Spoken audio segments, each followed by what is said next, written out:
Signor Alberto, quando è stata fondata la sua azienda? Allora, l'azienda è stata fondata nel 68 da mio padre Giovanni e mia madre Adele, che però hanno smesso di fare vino nel 99 per limiti di età, ovviamente.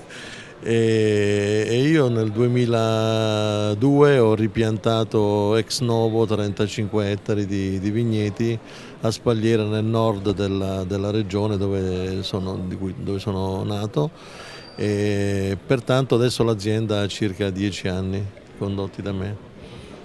Qual è il suo rapporto con il vino? Che cosa significa per lei? E il vino io ho cominciato a berlo a 7 anni, perché me l'ha imposto mio padre, perché non volendomi far bere aranciate varie, Coca-Cola, ha imposto a tutti i figli di bere un goccino di vino, per cui è un rapporto talmente intenso di cui poi non ne posso fare a meno di bere.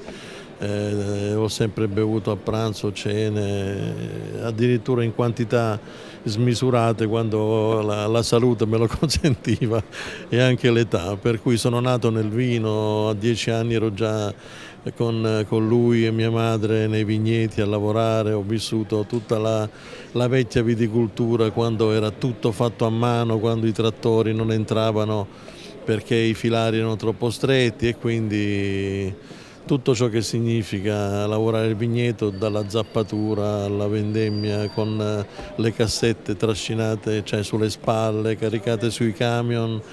e quindi la successiva vendemmia con mio padre, dove tutte le domeniche vincevo la lotteria di andare in cantina con lui e aiutarlo a fare i travasi e tutte le operazioni che ci sono, per cui ho un rapporto molto intenso col vino.